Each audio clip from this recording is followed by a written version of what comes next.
Amém. Graça e paz a todos. Amém. Vamos abrir as nossas Bíblias. 1 de Pedro, capítulo 5, versos de 8 a 11. 1 Pedro, capítulo 5, versos de 8 a 11.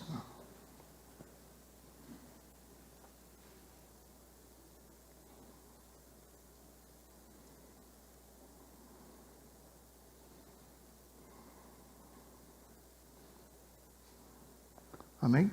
1 Pedro, capítulo 5, versos de 8 a 11. O nosso tema hoje é como atravessar as aflições e sair vitorioso. Amém?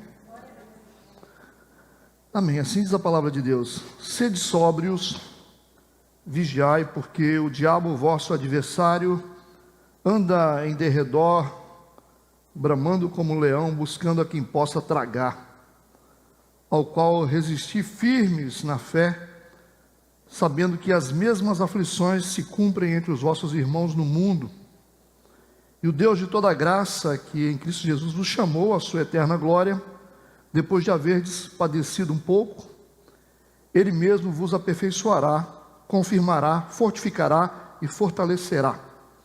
A Ele seja a glória e o poderio para todos sempre. Amém. Amém. Vamos orar? Deus, obrigado por mais esse tempo na Tua presença, na Tua casa.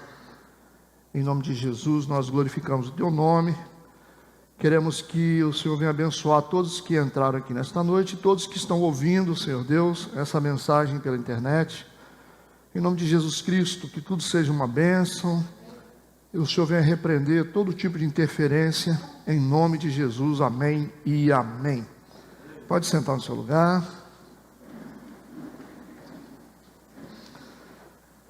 Como atravessar aflições e sair vitorioso? Sair vitorioso, atravessando aflições.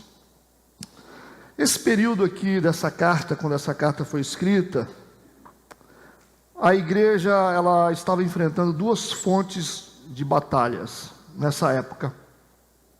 Primeiro era a perseguição do Império Romano, era a primeira fonte de batalha, e a segunda fonte eram as heresias que estavam entrando dentro da igreja. Eu não sei o que é pior. Se é a perseguição dos inimigos, ou se é a confusão com heresias dentro da igreja. A gente não sabe o que é pior. Eu acho que as heresias internas, elas são piores. Elas são piores. Eu acho que o mundo, ele oferece menos risco para a gente do que algumas inverdades que estão sendo propagadas dentro das igrejas. Eu acho que é menos nocivo, porque a gente nunca acredita, né, que a igreja pode permitir crescer esse tipo de semente herética dentro dela, mas é o que está acontecendo, né? Nós temos visto isso. Mas o Pedro aqui, através dessa carta, ele encoraja a igreja a permanecer fiel a Deus.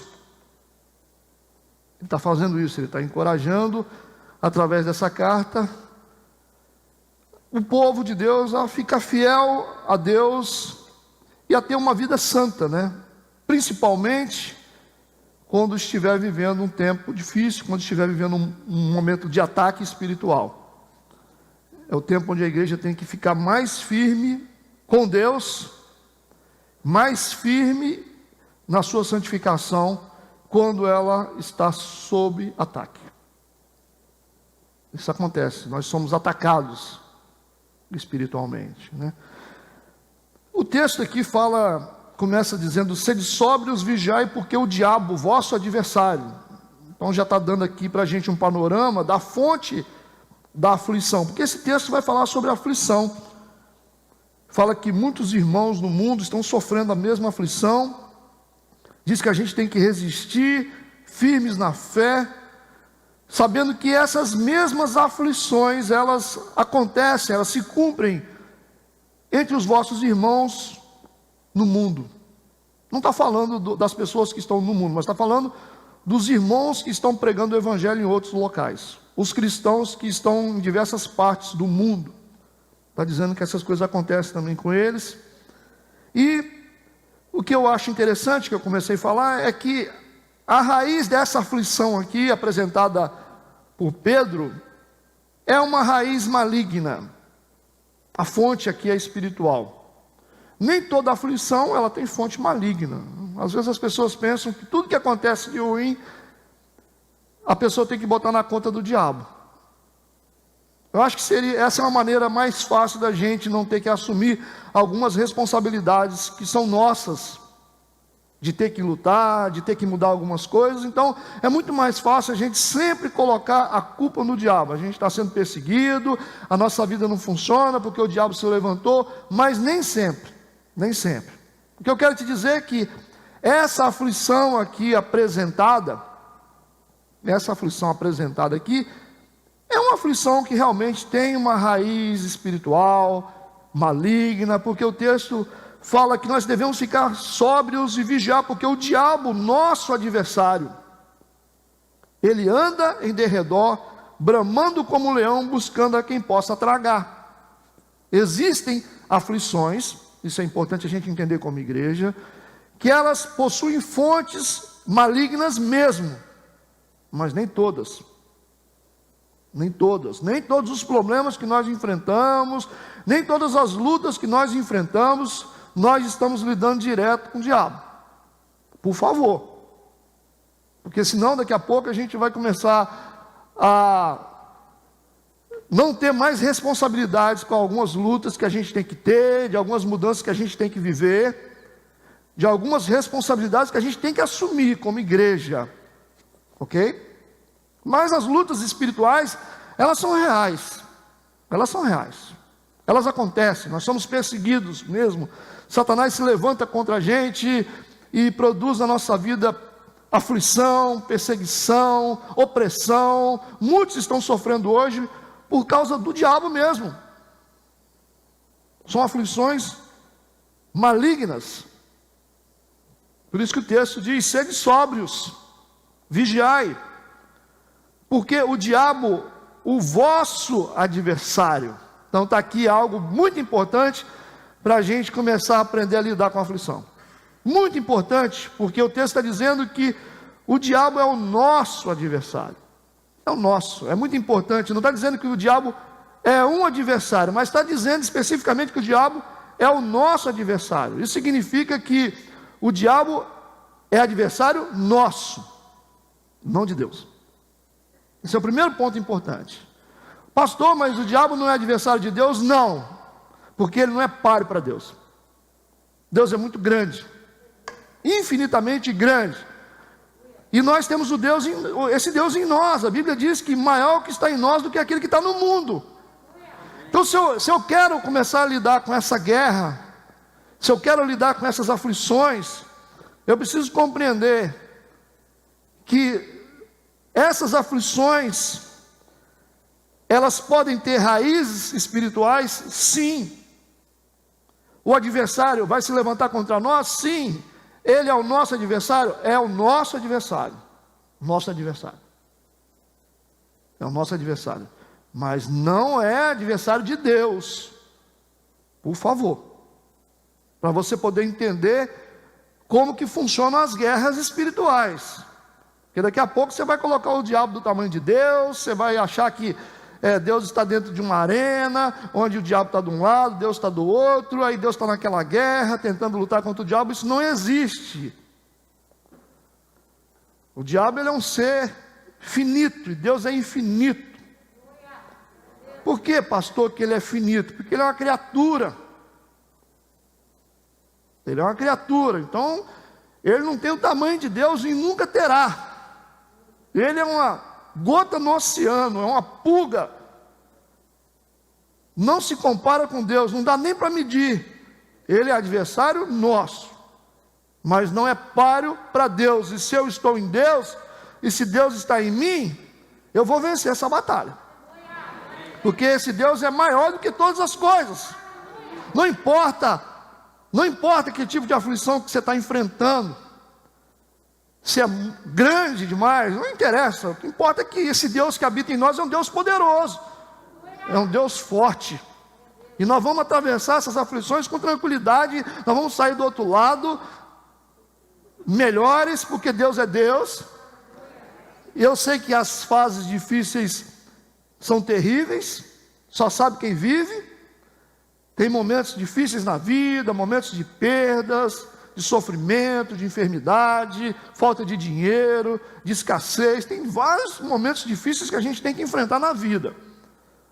Mas Deus vai nos livrar dessas coisas, Deus vai nos ajudar, a gente vai atravessar junto com Ele e vamos ser mais que vencedores. Essa é a primeira lição que a gente tem que começar a aprender. Amém. Agora no versículo 9, a carta diz assim: ao qual resistir firmes na fé. Nós temos que resistir firmes. Olha que a resistência aqui tem que ser uma resistência firme. Por quê? Porque nós seremos afetados de alguma maneira.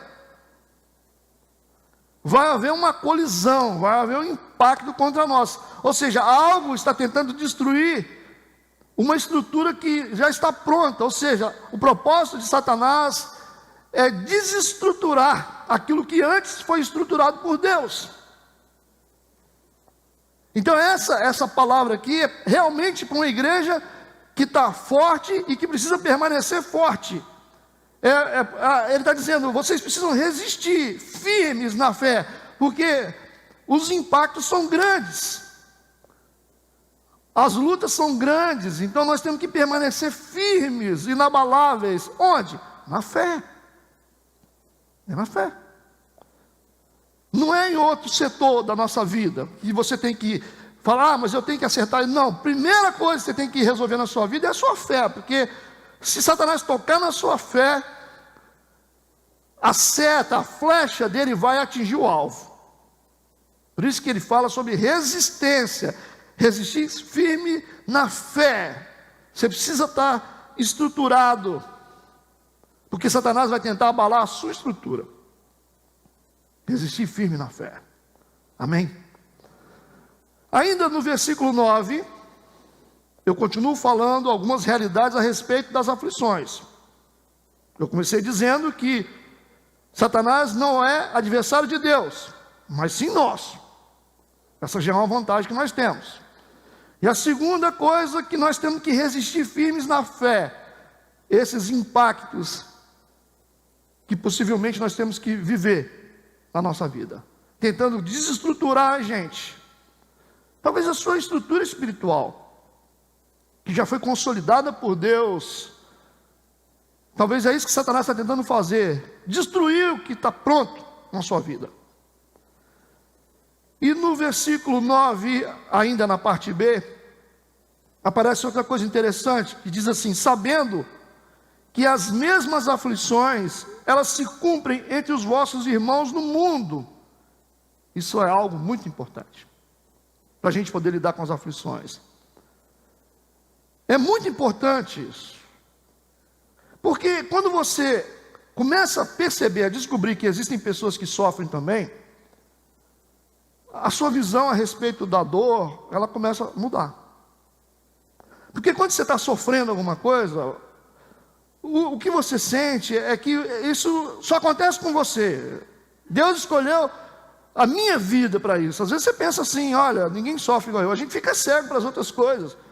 Você pensa que só você tem problema, só você que sofre, só você que padece.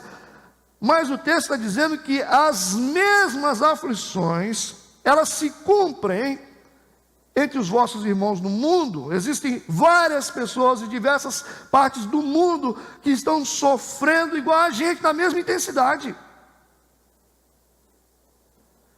E aí eu começo a entender melhor as coisas, porque se eu sofro, meu irmão também sofre. Então eu não posso ser tão egoísta de achar que só eu que tenho problema. Todas as pessoas têm problemas, e quando você começa a perceber alguns problemas das outras pessoas, você vai falar, realmente é. Você vai glorificar a Deus e dizer: ó Deus, me perdoa porque um dia eu reclamei da minha vida. Por isso que de vez em quando eu gosto de dizer que muitos de nós aqui deveríamos dar uma voltinha lá no hospital, fazer visita nos hospitais. Muitos de nós, isso é muito bom para a gente.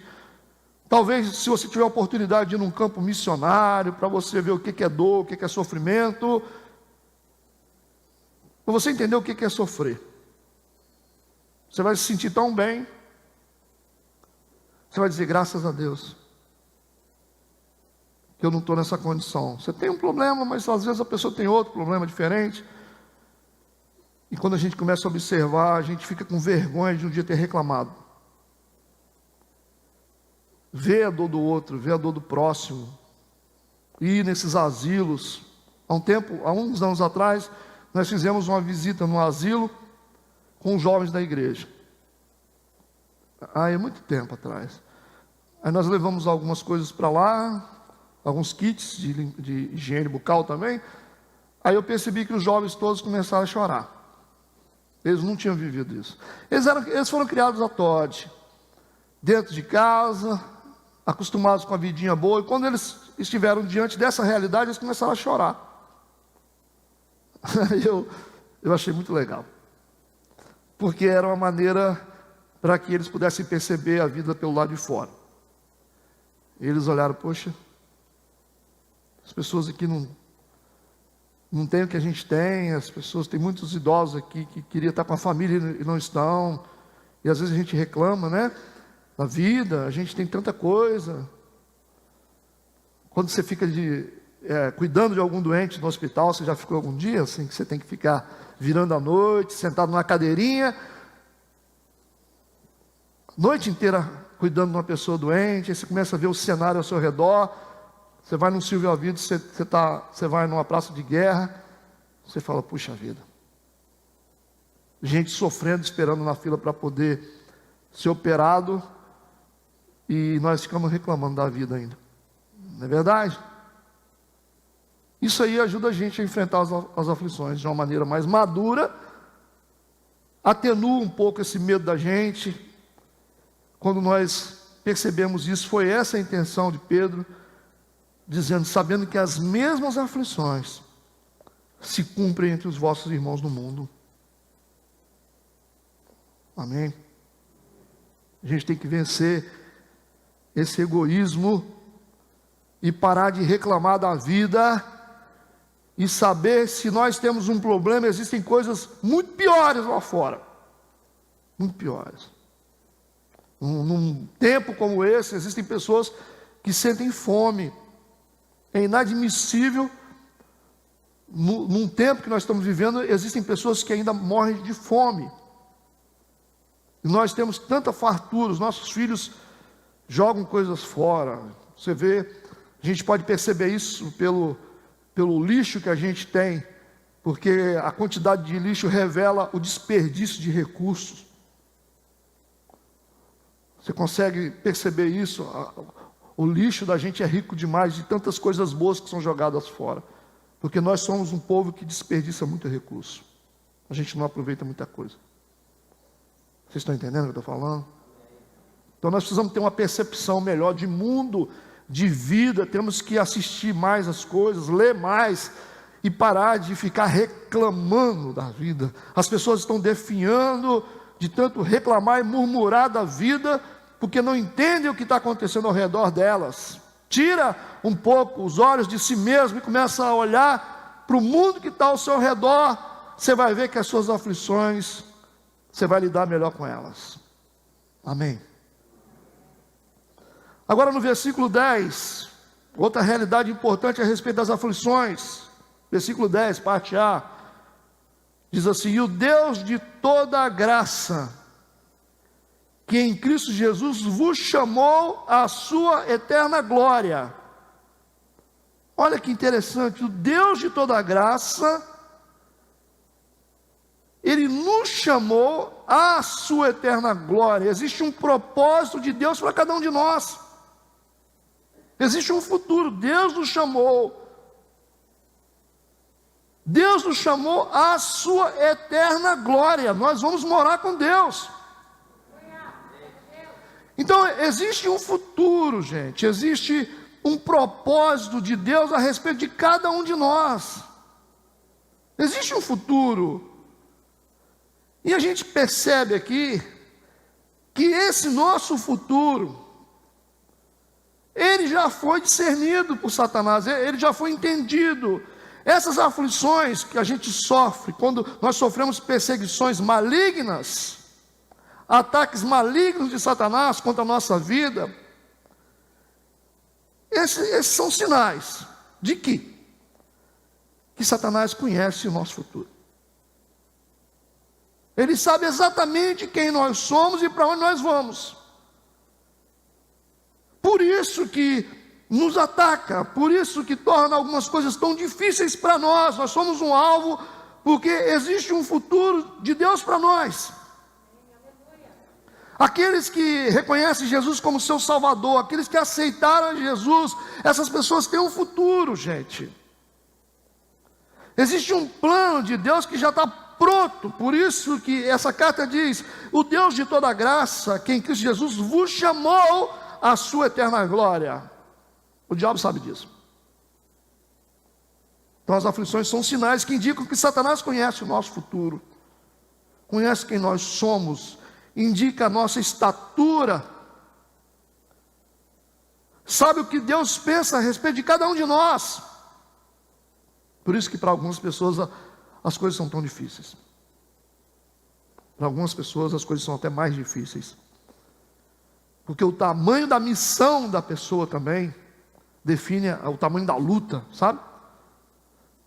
Às vezes a missão é tão grande, você não sabe a sua missão, você não conhece a sua missão. Deus tem um projeto tão maravilhoso para a sua vida, para te usar, para fazer alguma coisa grandiosa, ajudar pessoas. Deus usa pessoas para libertar pessoas.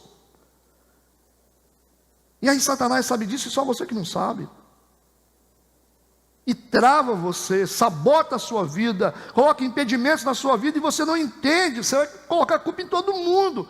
Você não entendeu, porque quem você é está revelando o tipo de luta que você tem.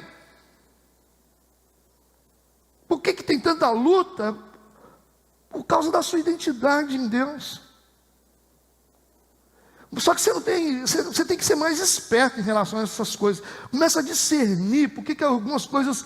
Por que Satanás ele não te banca, então? Se você não tivesse um propósito de Deus para a sua vida, Satanás tinha que te bancar no que você quer fazer. Às vezes você quer ir para o mundo, você quer aprontar, e você não consegue, você entra em conflito. Porque se você estivesse nas mãos de Satanás, realmente, se Deus não tivesse um plano para você, Satanás ia bancar você, para você poder viver do jeito que você quer. Já que você não consegue viver do jeito que você quer, já que você vê que tudo é difícil, até para ir para o mundo você tem dificuldade. Você peca, você fica com a consciência tão pesada, você fala: puxa, eu não consigo nem pecar. Você faz uma coisa errada, você não consegue, você fica perdido, você fica sem lugar. Por quê? Você é muito maior do que isso.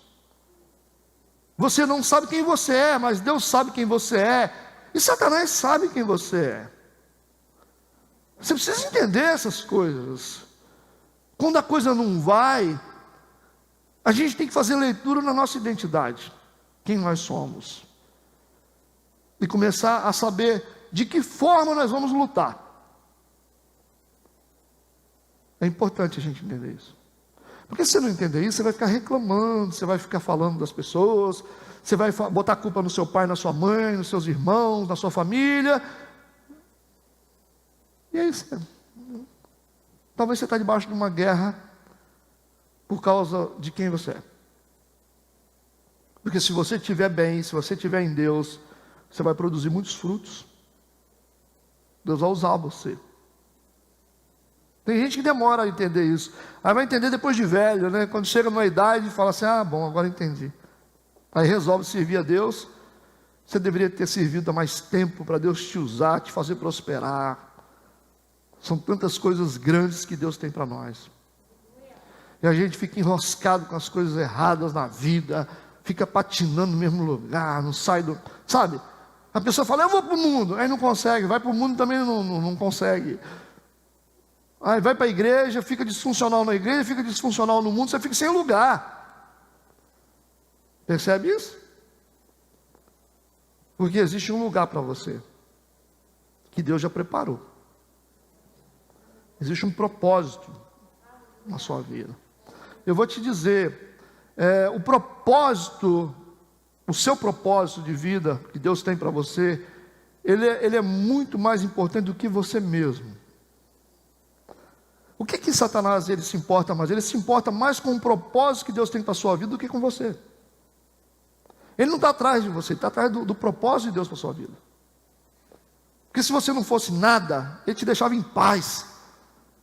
Mas como ele entende o propósito de Deus para a sua vida, ele está correndo atrás do seu propósito, porque ele sabe, se Deus começar a te usar, você vai fazer barulho no inferno.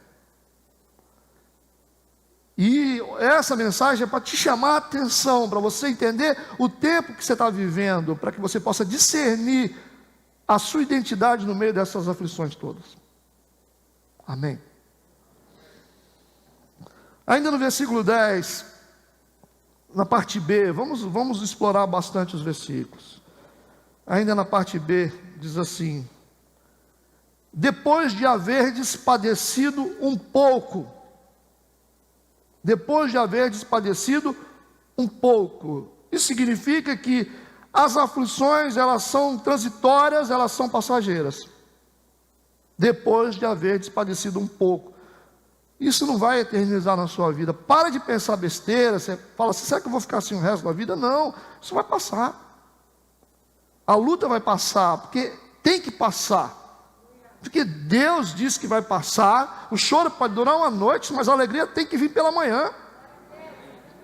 Tem que vir.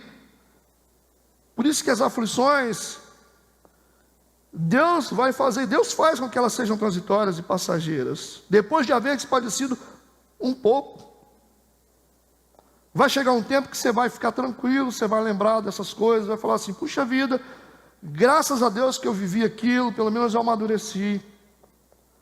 Você vai olhar para trás, você vai ficar uma pessoa sábia, você vai falar: foi necessário, você vai dizer. Foi necessário que eu vivesse tudo aquilo. Foi necessário. Porque isso é passageiro. Se você não confiar na palavra de Deus, você vai sofrer muito. Você vai achar que esse momento difícil que você está vivendo é para sempre. Você vai achar que você nunca vai ser feliz. Você está dizendo talvez para as pessoas: poxa, isso nunca vai dar certo, isso nunca vai mudar na minha vida. Não, a resposta de Deus para você é essa. Talvez você entrou aqui hoje com esse pensamento de que isso não vai mudar, mas eu quero te dizer que vai mudar sim. Isso vai acabar. Isso vai passar. A dor vai passar, o sofrimento vai passar, a fase difícil vai passar. Vai passar. Deus não tem interesse que esse negócio dure para sempre. Que o propósito de Deus em permitir algumas coisas. Então entenda isso: permissão de Deus é diferente do querer de Deus. Às vezes as pessoas pensam: Deus que quis. Gente, Deus não quer fazer mal para ninguém. Deus não quer que ninguém sofra. Deus não quer. Mas Deus permite muitas vezes a dor na nossa vida. Agora a dor, ela não vem de graça. Ninguém sofre de graça. Porque às vezes a pessoa pensa assim: mas eu sou tão inocente, eu estou passando uma fase difícil. Não, a dor, ela tem uma raiz, ela está acontecendo na sua vida por causa de algo que aconteceu, alguma coisa, alguma decisão errada que você tomou, algum caminho que você escolheu. Por isso que veio a aflição, por isso que veio a dor. Ela não nasce assim do nada. Deus não fica fabricando dor para a gente. Pensa que Deus tem uma fábrica de dor. Você vai em velório, as pessoas ficam assim falando: ai, Deus que quis. Que conceito que você tem de Deus? Para com esse negócio. Você tem que entender o propósito da vida. Mas Deus que quis, Deus está jogando gente debaixo de caminhão. Como é que Deus faz uma pessoa com todo o cuidado? Jesus morreu na cruz, Ele entregou o próprio Filho por nós. Então Deus não tem uma fábrica de dor. Se Ele nos deu Jesus para nos salvar, para tirar a nossa culpa, por que Ele está matando todo mundo. Deus não está matando ninguém, gente. Isso é consequência da nossa própria escolhas de vida, das nossas escolhas, da nossa própria vida. O mundo é assim. Se você toma uma decisão errada, você vai sofrer os danos. Você escolhe errado, você anda pelos caminhos errados e você sofre as consequências. É a lei natural da vida. Não porque Deus está fabricando morte, fabricando dor e opressões na vida das pessoas. Não, Deus não é assim. Deus quer o melhor para nós. E se tem alguém que está do nosso lado, é Deus. Deus está do nosso lado nos ajudando a vencer as aflições. Ele está do nosso lado, Ele não está contra nós. Não fica falando essas coisas, que Deus que quis. Aí fica consolando uma mãe que perdeu um filho num acidente. Você tem que entender, Papai do céu queria levar ele. Para com esse negócio, gente. Foi Deus que quis. A pessoa vai olhar, Deus, o que é isso? Que Deus é esse que dá e fica arrancando assim? Lógico que tudo que acontece no mundo é com a permissão dele, mas como resultado de violações de princípios. Alguma coisa a gente quebra e por isso nós somos quebrados. E sempre vai ser assim. Independente que Deus faça qualquer coisa, se Deus ficar parado, nós vamos fazer escolhas erradas e essas escolhas vão trazer consequências para a nossa vida. Deus não precisa nem sair do trono, porque é assim. Deus está do seu lado. É porque se a gente não ensinar direito, daqui a pouco tem um monte de gente que desiste de igreja, desiste de Deus por causa disso. A pessoa fica falando, não, que Deus que quis. Peraí, mas tem 30 anos que eu estou amargurado, que eu estou sofrendo só perdendo. Deus está querendo isso tudo? A primeira coisa que eu faço é sair da igreja. Se for para me servir um Deus que só fica batendo na minha cabeça, eu não quero servir esse Deus. Então nós temos um conceito errado de Deus. Há um tempo atrás, há uns anos atrás, uma pessoa metida a ser profeta disse para mim assim, Deus vai te colocar no estreito. Eu falei, Deus vai te colocar no estreito, você vai ver, e Ele vai te botar no estreito. Eu falei, se o Deus que eu sirvo não puder cuidar de mim, não serve para ser meu Deus. Eu só sirvo a Deus porque Ele cuida de mim. Eu só sirvo a Deus porque Ele me ama. Eu não sirvo a um Deus carrasco que fica jogando raio nos outros, não. Eu falei, eu rejeito o que você está falando na minha vida. O Deus que eu sirvo, você serve outro Deus. Porque o que eu sirvo, Ele cuida de mim, cuida da minha família, Ele é provedor, Ele é amor. É esse Deus que eu conheço na Bíblia. Não esse Deus que as pessoas ficam dizendo, você vai ver o que vai acontecer com você, viu? Se não vier na igreja, você vai ver, Deus vai te pegar lá fora. O cara faltou o culto, bateu com o carro. Você faltou o culto, viu? Pelo amor de Deus, aí vem todo mundo para a igreja porque está com medo de Deus. Um povo, todo mundo amedrontado. Aí você vê uma época difícil como essa, aí as pessoas falam, vamos para a igreja, vai que Deus, joga um raio na nossa cabeça aí, bota uma doença na gente. Eu acho que nós temos que ler a Bíblia um pouco mais, viu? Esse é um jogo sujo para poder controlar pessoas dentro de igreja. Ficar apresentando um Deus que só mata, que só cobra, que só persegue. Por isso que as pessoas têm medo de Deus. As pessoas não vêm na igreja porque têm medo de Deus. Alguns falam comigo assim, pastor, eu não posso ir na igreja, porque eu sou tão pecador. Se eu for na igreja, Deus vai me pegar, vai botar fogo em mim lá mesmo. Eu conheço um monte de gente que fala isso. Vem para a igreja como você está, o Espírito Santo vai te convencer, Ele vai te ajudar, Ele é seu consolador, Ele vai te guiar, Ele vai te ajudar a largar os vícios, é o Espírito Santo que vai te ajudar. É o melhor amigo que você tem, é o Espírito Santo. É a pessoa que você tem que confiar mais na sua vida, é o Espírito Santo. É o único amigo de verdade que você tem, é o Espírito Santo. Se tem alguém que você pode confiar, é nele. Nunca vai te trair. Talvez um filho te traia, mas Deus não te trai. Compreende? Temos que entender melhor quem é Deus. E aí a gente começa a enfrentar as nossas lutas com a cabeça melhor. eu entendo que Deus está do meu lado. Ele é parceiro comigo. A luta vem contra mim, mas Ele está do meu lado. E vai me ajudar a atravessar as aflições. Porque Ele disse: no mundo vocês terão aflições, mas tem de bom ânimo, porque eu venci o mundo. E se Ele venceu, nós venceremos. O diabo é um mentiroso, a verdade é essa.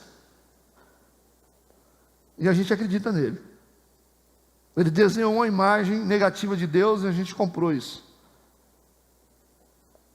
E nós nos relacionamos com Deus numa relação de medo e não uma relação de amor. Quando a gente entender isso, as pessoas virão para a igreja. E elas vão entender que é na presença dEle que eu me transformo, não é longe dEle. Eu vou largar a prostituição, a bebida, para mim poder ir para a igreja. Você nem tenta, irmão. Sozinho você não faz nada. Você tem que vir com as suas tralhas para a igreja, do jeito que você está. Venha do jeito que você estiver. Cheio de vício, cheio de problemas, cheio de luta. Pastor, mas eu faço isso. Senta aí. Senta aí. E fica diante disso tudo aqui. Da unção, da adoração. E vão ver quem pode mais. Se é o Deus do altar, ou o mundo que está dentro de você. Quando você coloca Deus na sua dor, na sua limitação, Ele te ajuda a vencer ela. Ele sempre vence. Eu desafio qualquer um de vocês que venham ao altar de Deus do jeito que vocês estiverem.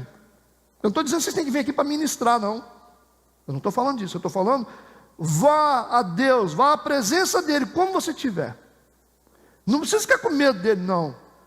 E não pense que Ele vai quebrar por causa do seu pecado, porque Ele não quebra não, viu? Ele não quebra. Ele não muda. Mas Deus vai chorar quando Ele me ver. Não, não vai. Deus vai ficar com depressão porque você errou? Não, você fica. Ele não, Ele é Deus. Ele é tudo. Quando você vier a Ele, venha do jeito que você estiver. Se coloque na presença dEle. O Espírito dEle vai te ajudar a vencer a sua luta. O Espírito Santo, Ele nos ensina até a orar, porque nós não sabemos orar como convém. E Ele intercede por nós diante de Deus com gemidos inexprimíveis. Esse é o papel do Espírito Santo. Nos faz lembrar todas as coisas. Nos instrui, nos ensina, nos mostra o caminho. O Espírito Santo. Deus vai te ajudar a vencer toda e qualquer aflição. Amém? No versículo 10, ainda na parte C. Agora na parte C, né? Diz assim: depois de haver padecido um pouco, Ele mesmo vos aperfeiçoará, confirmará, fortificará e fortalecerá. Você achou o quê? Que o diabo está controlando tudo? Você está pensando que a sua vida está solta e que Deus não está sabendo o que está acontecendo? A Bíblia está dizendo aqui que depois de você ter padecido um pouco, Ele mesmo, Deus, Ele vai te aperfeiçoar, Ele vai te confirmar, vai te fortalecer e vai te deixar cada vez melhor. É isso que está no texto? Então eu aprendo que as aflições, elas são pedagógicas, gente. Toda aflição, elas nos ensinam, elas nos aperfeiçoam. Você não vai ficar pior quando você entender, quando você entrar nas aflições com Deus na sua vida. Você nunca vai ficar pior, você vai ficar melhor. Porque esse é o propósito. Vai nos aperfeiçoar depois de um tempo, depois que passar a aflição, porque vai ser por pouco tempo. Deus vai te aperfeiçoar. Ele vos aperfeiçoará, confirmará, fortificará, fortalecerá. Melhorou ou não melhorou? Você vai se tornar uma pessoa melhor a partir dessa fase difícil que você está passando. Deus quer te levantar, Deus quer colocar você num novo nível. E entenda, existem coisas que você não vai conseguir acessar do jeito que você está.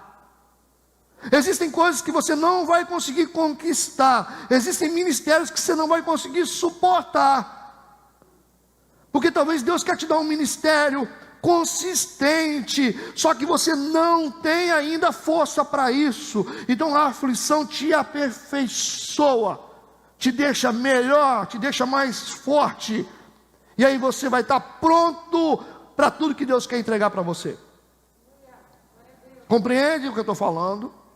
Então nada na nossa vida fica solto. Quem serve a Deus, tudo está sob controle. Por mais que Satanás se levante contra nós, Deus vai fazer com que essas coisas venham convergir para o nosso bem. Deus faz com que tudo coopere para o nosso bem. Podem até bater, machucar, ferir a gente emocionalmente, mas Deus vai transformar isso numa bênção para a nossa vida. Deus não perde nada. Deus não perde nada. Você vai se tornar uma pessoa melhor. Quantos estão entendendo o que eu estou falando? As aflições são pedagógicas, nos ensinam, nos aperfeiçoam, nos tornam pessoas melhores. Sim, não tem como você ser melhor se você não for testado, se você não for provado. Porque o dia que você estiver ensinando alguém, você vai dizer assim: pode confiar que Deus vai cuidar de você. Pode esperar que Deus é fiel, porque você conhece a fidelidade dele. Você vai ter força para dizer para as pessoas: isso vai passar. E você vai falar com tanta convicção que as pessoas vão acreditar nisso, porque vai passar. Mas se você não tiver experiência nenhuma de vida, o que adianta? Tem coisa pior do que gente que não tem experiência de vida. Quem é que pode liderar alguma coisa? Quem é que pode ser um líder, pode cuidar de uma família? Quem pode ser um bom pai, se não tiver uma experiência boa? Com as aflições. Com as aflições. Por isso que Deus não pega ninguém pronto. Deus pega pessoas e aperfeiçoa essas pessoas, treina essas pessoas e depois usa essas pessoas. Então não despreza a sua história. Não despreza. Talvez você se perguntou assim: por que eu passei por isso? Pois é, existe um propósito nisso. Você vai ter que tirar pessoas de lugares que você já foi lá. Como é que você vai tirar pessoas de lugares que você nunca foi? Como é que você vai falar de casamento se você nunca viveu uma estabilidade? A gente às vezes não entende, até como líder. Para você falar de alguma coisa, você tem que ter convicção daquilo que você está falando. E às vezes Deus permite algumas instabilidades na nossa vida, como líderes. Às vezes você tem crise, às vezes você passa medo. Se você não souber o que é medo, como é que você vai falar de medo das pessoas? Deus leva a gente até uma fronteira. Por isso que a Bíblia fala, o salmista diz: ainda que eu ande pelo vale da sombra da morte, eu não temerei mal algum, porque o Senhor está comigo. O que é o vale da sombra da morte? Não é na morte, mas é perto, não é?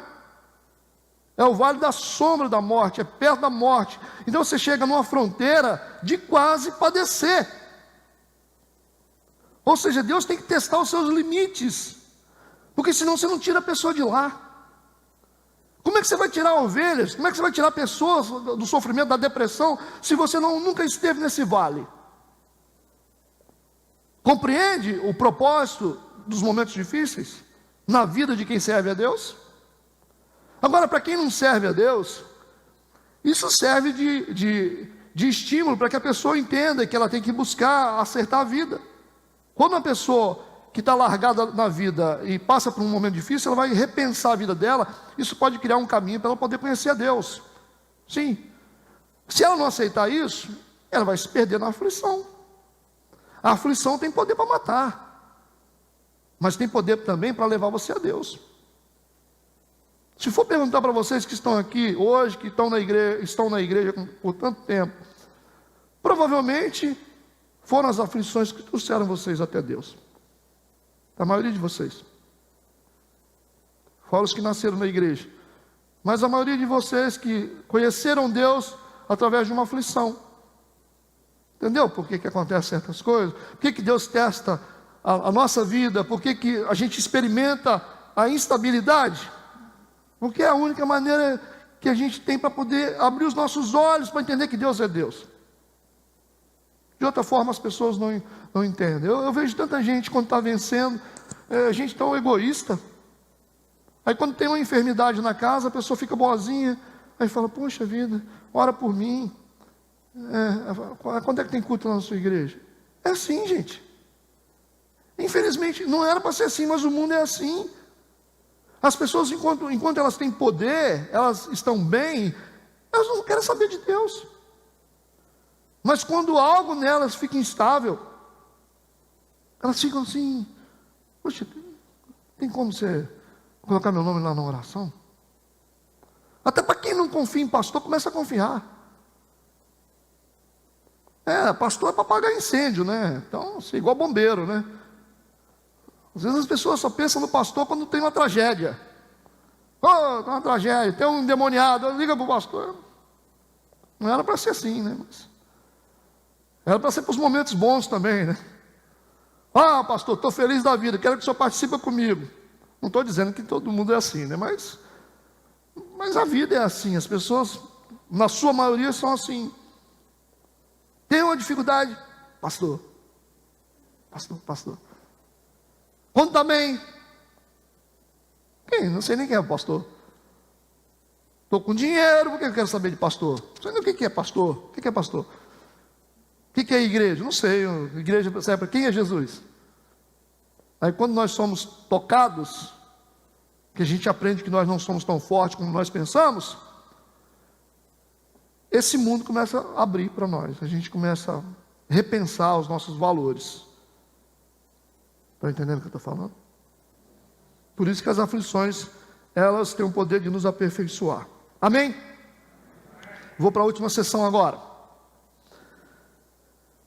A instrução de Pedro aqui, para enfrentar as aflições, ele começou dizendo, sede sóbrios. Sede sóbrios.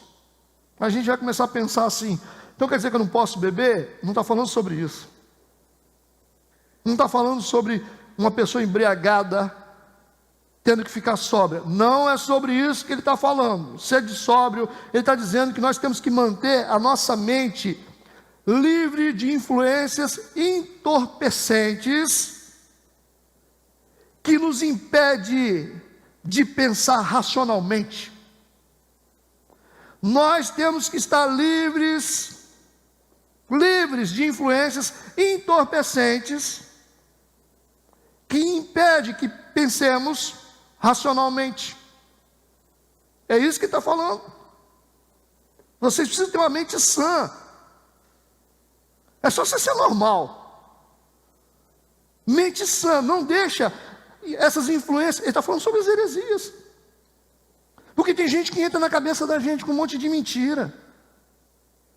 Aproveita que a gente está numa fase difícil. Não tem coisa mais fácil de explorar do que uma pessoa com dor.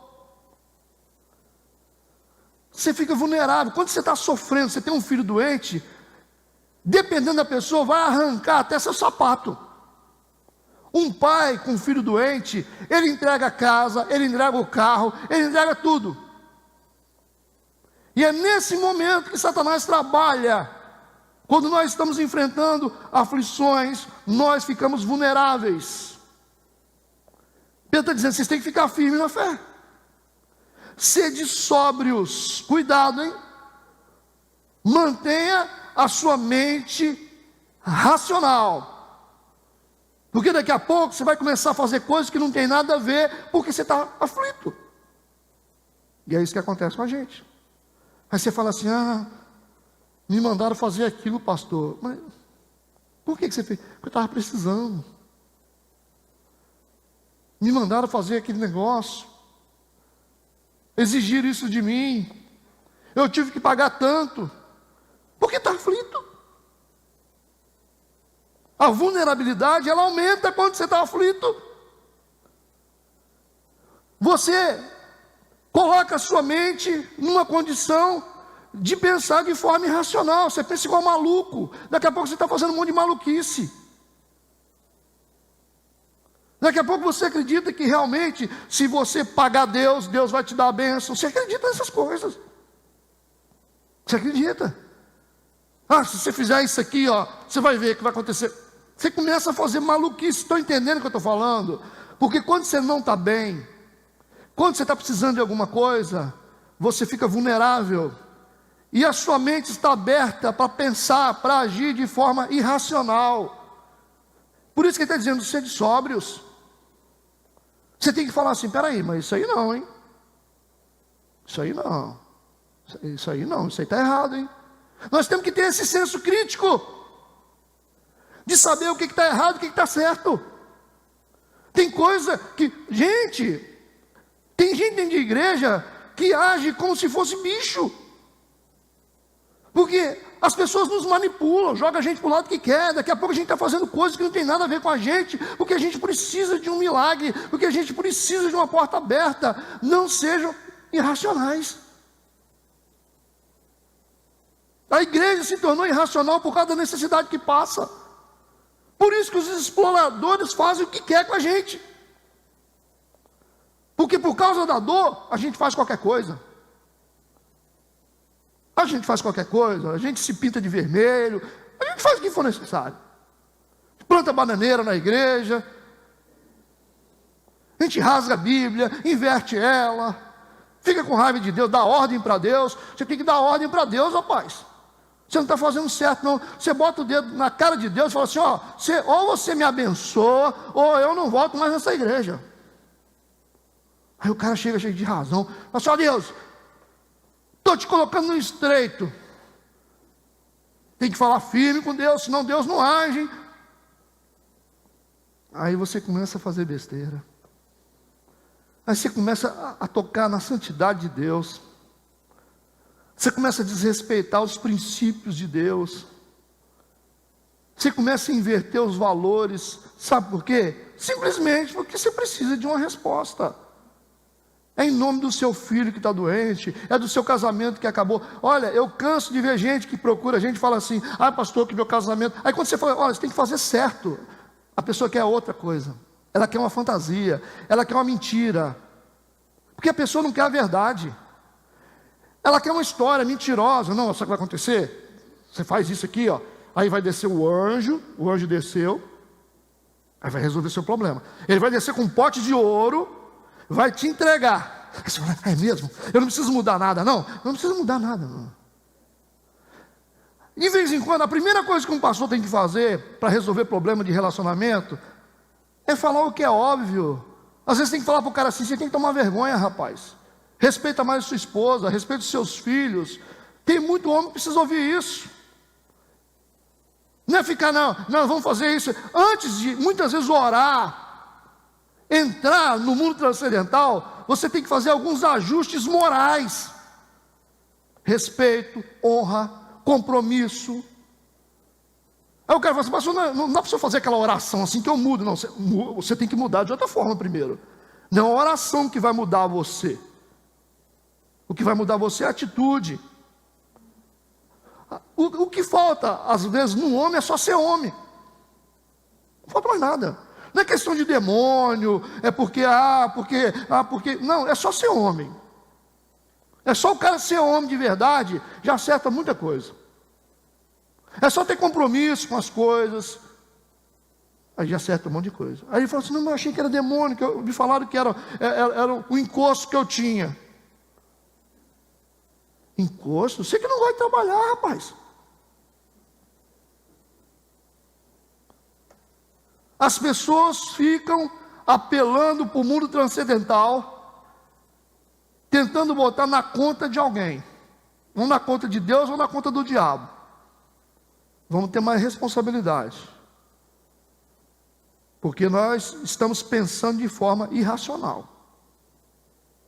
Se você olhar para o Novo Testamento, esse era o problema da igreja. Paulo enfrentou isso dentro da igreja. A igreja era vulnerável a heresias. Porque um povo faminto de bênção é um povo que está propenso às heresias. Um povo desesperado, quer cortar atalho, quer fazer tudo a toque de caixa. Me abençoa agora, senão eu vou embora. Quanto que eu tenho que pagar para ser abençoado? Quer fazer rápido. Porque quer negociar com Deus. Como se Deus fosse um Deus de negócio. E nós estamos gostando desse negócio. A igreja começou a entrar nessa e vai começando a fazer um monte de coisa que não tem nada a ver. Aí chega alguém que é racional dentro da igreja. O cara foi bem doutrinado, né? O cara aprendeu biblicamente. Aí ele chega na igreja, olha assim e fala assim: o quê? Esse povo está tudo doido. Eu não fico aqui não. Aí você entende por que muita gente não fica onde você está. Porque existe gente que pensa, tá? Existe gente que pensa, existe gente que é racional ainda. Não é todo mundo que está doido não. Não adianta contar historinha para algumas pessoas que eles não acreditam não. Eles vão embora e não voltam mais. Aí você vai falar assim: ele foi embora porque não presta. Não, ele foi embora porque a mente dele não aceita a irracionalidade da igreja. Porque a gente acredita em tudo, menos na palavra de Deus. Esse é um problema de igreja. Essa é uma ferida que a gente tem que começar a mexer. Quando os homens querem pregar o evangelho, ninguém quer. Quando é para contar lorota, todo mundo quer. E hoje em dia só tem gente contando lorota, contando historinha, e a gente vai nesse negócio. O que importa é que a bênção venha. Ele disse: sede sóbrios, hein? Sede sóbrios, mantenha sua mente livre de influências que te impedem de pensar racionalmente. Mente sã. O diabo vai tentar explorar a sua dor e vai tentar fazer você pensar de forma irracional, como bicho, não como gente. Nós somos gente. Nós não somos bicho não. Nós não somos bicho. Nós não somos objeto também não das pessoas que fazem o que quer com a gente. Nós somos gente. Enquanto a gente não entender isso, nós seremos explorados. Sede sóbrios. Sede sóbrios. Segunda coisa que ele fala: vigiai. Fiquem acordados. Fiquem acordados. Ele está dizendo: vigiai. Não feche os olhos enquanto a batalha está acontecendo. Olhos abertos. Não trate a situação com indiferença. Olhar atento. Olhar atento. O diabo trabalha nessas coisas. Olhar atento. Quem é você? Quem é você, irmão? Você é da onde? Você é membro da onde? Quem está sobre você? Você congrega em qual lugar? Você está falando em nome de Deus. Que comunhão você tem com o corpo de Cristo? Onde é que você toma a Santa Ceia? Eu não. É? Sede sóbrios, vigilantes. Vigilantes. Vigilantes. Vigia. É um tempo para usar a mente. A batalha é mais mental. É mais mental. Existem sutilezas malignas infiltradas. As pessoas estão tentando entrar nas nossas mentes. Vigiai. Não dorme não, tá? Fica acordado. Fica esperto. Está dizendo isso aqui, ó. Por quê? Por que ficar esperto? Porque o diabo, vosso adversário, anda em derredor. Está mais perto do que a gente pensa. Mais perto do que a gente pensa. Bramando como um leão, buscando a quem possa tragar. Eu quero que você preste atenção nisso, eu estou no final agora. Bramando como um leão, capítulo 5, versículo 8, eu voltei um pouco o versículo, está vendo? Versículo 8 na parte B. O diabo, vosso adversário, anda em derredor, bramando como um leão, rugindo como um leão. Ele não é leão, mas ele ruge como? O que está acontecendo nessa guerra espiritual? O diabo, ele está produzindo sons, ele está produzindo barulhos, ele está rugindo, bramando, a Bíblia está dizendo aqui, como um leão, está fazendo barulho, está produzindo sons, e nós estamos amedrontados com esses sons. Redobra a atenção, que eu estou terminando. Nós estamos amedrontados, porque a munição de Satanás é o medo. A gente sofre muito mais por causa do medo, do que por causa de coisas que estão realmente acontecendo. A gente sofre por antecipação. A coisa nem aconteceu, a gente já está assim, todo mundo com medo. Por isso que a ansiedade acaba com todo mundo. Porque são esses barulhos, são essas ameaças que ficam ao nosso derredor. Sabe, aquela coisa, ai, será que vai dar certo? O cara fala um negócio de você, há uma ameaça, eu acho que vou ser demitido, ameaças. Satanás fica blefando o tempo todo, gente. Você não vai conseguir, você não vai vencer, seu filho vai se perder, sua filha vai se perder. Fica fazendo os barulhos. Não tem nada concreto. Gremece nisso. Produz medo. E você pode perceber, você está com medo de coisas que ainda nem aconteceram. Muitos de vocês estão com medo de coisas que não aconteceram. Você fala, pastor, vai que essa doença, pastor, vai que aquele negócio não dá certo, vai que eu vou ser demitido, vai que quebra esse negócio. Medo. Medo. O que ele está fazendo? Ele está rugindo como um leão nos seus ouvidos. Só que a gente esquece que o diabo é o pai da mentira, né? Ele não produz mais nada a não ser mentira. Então ele está contando mentira para você o tempo todo. Ele está dizendo que seu casamento não vai dar certo, que sua empresa não vai dar certo, você não vai conseguir, você vai morrer com essa doença, que vai acontecer isso, que seus filhos vão acontecer. Ele está sempre ameaçando. Então existe uma nuvem de ameaças ao nosso redor o tempo todo. De nada concreto. A gente sofre por isso. E depois a gente percebe que não aconteceu nada. E a gente age por causa dos medos. Você fica com medo, você começa a agir. A pessoa fala assim, fulano não gosta de mim. Por que não gosta? Ela não olhou para mim. Você entendeu? Você vai criando. São essas utopias que vai entrando na nossa mente. A gente sempre pensa o pior das pessoas e das coisas. A gente sempre vai para o lado ruim da coisa. Medo. São sons que Satanás está produzindo, está bramando, rugindo como um leão, buscando a quem possa tragar. Se você for intimidado pelo medo, você pode ter certeza que você vai ser abatido. Por isso que ele começou dizendo, vocês precisam resistir, firmes na fé. No versículo 9, na parte A, eu repito, ele disse, ao qual resistir firmes na fé. Firme naquilo que você acredita. Você tem que ficar escudado com a sua fé. A fé é um escudo, lembra de Efésios?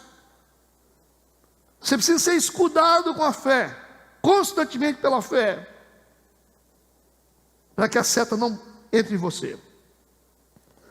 Como é que eu posso ser escudado através da minha fé? Como que eu uso a minha fé para poder me proteger dessas setas de Satanás, desses barulhos de Satanás, sabe, dessas ameaças de Satanás contra a minha vida? Continue a acreditar nas promessas de Deus para a sua vida. É uma maneira de você manter sua fé de pé. Continue a acreditar naquilo que Deus disse. Se Deus disse, não interessa o que as pessoas vão dizer. Se Deus falou, não deixa as circunstâncias falarem. Esses barulhos que está acontecendo na sua vida, esses medos, quanta coisa ruim acontecendo ao seu redor, na família, são ameaças, são rugidos de quem quer ser leão, mas não é. Não vai acontecer nada. Não vai acontecer. Confie nas promessas de Deus. E é uma coisa mais poderosa que ele fala aqui. Está no versículo 12 do capítulo 5. Olha o que ele vai dizer aqui. Por Silvano, vosso fiel irmão, como cuido, escrevi abreviadamente. Ele está dizendo quem foi que escreveu para ele. Exortando e testificando que esta é a verdadeira graça de Deus, na qual estáis firmes. Ele diz primeiro que nós temos que estar firmes na fé. Agora ele esmiuça dizendo que a graça de Deus, na qual estamos firmes. Isso é muito mais poderoso do que qualquer arma, você confiar na graça de Deus. Confiar no amor de Deus. Gente, mesmo que você erre, confia na graça de Deus, que Deus vai te recuperar. Ah, porque você errou uma vez, você vai dizer, Deus não me ama, o diabo vai tomar conta da minha vida, agora eu perco tudo. Não. Você é assistido pela graça e pela misericórdia de Deus. É essa graça que te faz levantar novamente. Isso é uma arma de guerra. Confiar na graça de Deus. Ele está dizendo, vocês estão firmes na graça de Deus. É nesse lugar que vocês precisam se apoiar. Porque se você não acredita na graça de Deus, o primeiro erro que você cometer, você vai desistir. Você vai achar que Deus não vai te perdoar. Quando você falhar, você vai desistir de tudo, como muitos desistiram. Só que errar não é motivo para a gente desistir. É se apoiar na graça e começar de novo. Nós temos que recomeçar em todo o tempo. Não dê esse gostinho para Satanás. Se você errou e você reconhece o seu erro, levanta a cabeça e comece novamente a sua vida. Por quê? Porque é a graça de Deus que nos sustenta. Agora, se você tentar se firmar em outra coisa, você não vai ficar de pé. Você não vai ficar de pé. Você vai ser condenado pelos seus pecados. Você vai dizer, não tem esperança para a minha vida, eu não sirvo para nada, eu não volto para a igreja porque eu sou assim. Não, gente, não. Vamos lembrar da parábola do filho pródigo. Volte para casa. Volte para casa. Como você estiver, porque Deus vai fazer uma festa para você. Amém? Por isso que ele disse, exortando e testificando que esta é a verdadeira graça de Deus, na qual estáis firmes. E eu finalizo aqui com uma coisa que eu observei aqui muito interessante. Eu finalizo. Olha que interessante o versículo 8. Deixa eu ler primeiro o versículo 8. Ele disse, sede sóbrios, vigiai, porque o diabo, vosso adversário, anda em derredor, bramando como leão, buscando a quem possa tragar. Esse versículo 8, ele vai falar sobre o ataque de Satanás. Esse versículo 8, praticamente todo, ele vai dizer, o diabo, vosso adversário, ele anda ao derredor, bramando como leão, buscando a quem possa tragar. O ataque de Satanás aparece no versículo 8. Agora observa no versículo 9. Ao qual resisti firmes na fé, sabendo que as mesmas aflições se cumprem entre os vossos irmãos no mundo. No versículo 9 aparece a nossa resistência em relação aos ataques de Satanás. Percebe o que eu estou falando? No versículo 8, o versículo 8 narra o ataque de Satanás. O versículo 9 narra a nossa resistência em relação a esses ataques. A nossa ação, a nossa resistência. Uma atitude nossa. Agora no versículo 10, está escrito o seguinte, E o Deus de toda graça, que em Cristo Jesus nos chamou à sua eterna glória, depois de haver padecido um pouco, Ele mesmo vos aperfeiçoará e confirmará, fortificará e fortalecerá. No versículo 8 nós vemos uma ação de Satanás. No versículo 9 nós vemos uma reação nossa. E no versículo 10 nós vemos uma ação de Deus. É interessante isso aqui. Sabe por quê? Porque Satanás, ele pode até ter começado algo ruim na nossa vida, mas você vai ter que crer que Deus é que dará a conclusão da nossa história. Ele pode ter começado a nos ameaçar no versículo 8, e nós temos que começar a reagir com fé no versículo 9, porque no versículo 10 Deus vai começar a agir. Então a coisa pode começar difícil, mas é Deus que termina a nossa história. E o texto do versículo 10 nos diz que o Deus de toda a graça, que em Cristo Jesus vos chamou à sua eterna glória, depois de haver padecido um pouco, Ele mesmo vos aperfeiçoará, confirmará, fortificará e fortalecerá. Deus que coloca o final da nossa história. Não adianta a pessoa falar, porque não interessa. Quem escreve o nosso final é Deus. Está na mão dele. Está na mão dele. Mas você precisa entender: entre uma ação de Satanás e uma ação de Deus, tem que ter uma reação nossa. E a nossa reação é resistir firmes na fé. Firmados na fé. Sede sóbrio, vigiai. Sede sóbrio e vigiai. Essa guerra, ela é uma guerra psicológica.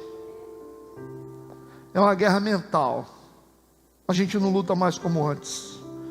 Como eu disse aqui na escola bíblica para vocês uma vez, antes os discípulos de Jesus eram perseguidos, eram mortos, decapitados, queimados vivos, mas não adiantou nada, porque quanto mais você matava discípulos, mais aumentava a fé do povo.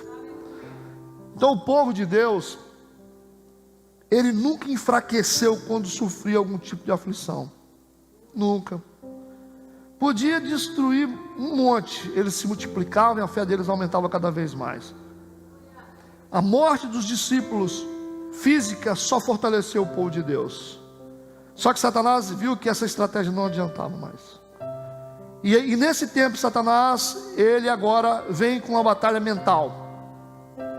Nesse tempo Satanás vem com uma batalha psicológica. Por isso que no Novo Testamento você vai ver uma guerra filosófica muito poderosa contra a igreja.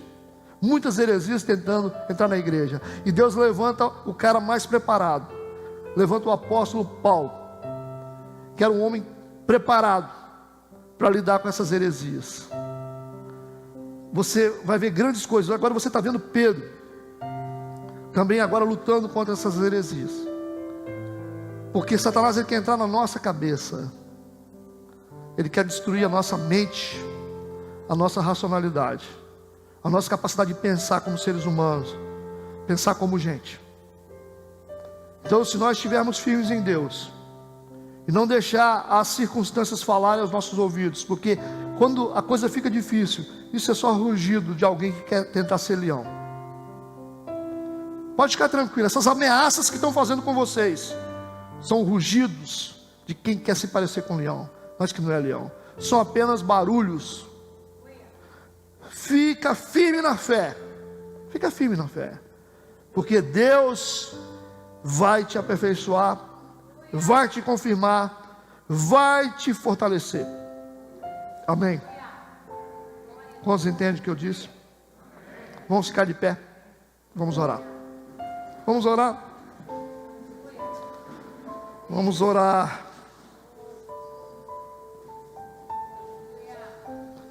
Feche seus olhos onde você está. Nós vamos orar. Em nome de Jesus, feche seus olhos. Talvez a sua batalha é uma batalha muito grande. Talvez a sua batalha é uma batalha terrível. Você está lutando com a sua família. Você está lutando com filhos, você está lutando com finanças, você está lutando no seu trabalho, não sei que tipo de batalha você tem. Quando Deus começou a ministrar essa palavra no meu coração, algumas pessoas começaram a falar comigo: pastor, nossa, eu estou numa fase tão difícil, está vindo uma coisa tão difícil para mim. Eu sabia que Deus tinha um maná para nós. Eu sabia por que essa palavra estava vindo. Porque Deus estava nos preparando. Deus está nos preparando para enfrentarmos essas ameaças, esses rugidos de quem quer se parecer com um leão. Só que nós não seremos abalados. Nós estaremos cada vez mais fortalecidos na presença do Senhor. Não temas se algo começar a ser formado a partir de hoje contra você. Se alguma nuvem começar a tentar escurecer a sua vida, você recebeu a palavra hoje. Presta atenção sempre na última informação. Vocês precisam estar atentos sempre à última instrução. Sempre, toda vez que você estiver afligido com alguma coisa, lembra da última instrução. Eu preciso que vocês prestem atenção nisso. Lembre-se da última instrução. Se alguém está aflito, essa é a palavra de Deus para você. Se alguém está com medo de alguma coisa, essa é a palavra de Deus que vai te proteger. Em nome de Jesus. Deus, nós queremos te agradecer. Nós queremos glorificar o teu nome, por ter permitido esse tempo maravilhoso na tua presença. Tu és um Deus que provê, tu és um Deus que guarda, tu és um Deus que abençoa. Por isso, no nome de Jesus Cristo, que todos sejam abençoados. Todas essas pessoas que aqui estão e todos que estão a ouvir a mensagem, todos sejam tocados pelo teu Santo Espírito e possam compreender o propósito dessa palavra. Pai, que essa palavra não seja confusa na mente de ninguém. Não deixa Satanás enganá-los, mas que tudo esteja muito claro na mente deles. Em nome do Senhor Jesus Cristo, nós tomamos posse da tua proteção. Nós tomamos posse da cobertura do teu sangue, Jesus, sobre as nossas vidas. E nós já repreendemos todo o mal, toda a seta do inimigo não prevalece contra nós. Deus, aumenta a nossa fé. Aumenta a nossa fé. Em nome de Jesus Cristo, aumenta a nossa fé. Nós consagramos tudo a Ti e agradecemos em nome de Jesus. Em nome de Jesus. Amém e amém. Glória a Deus.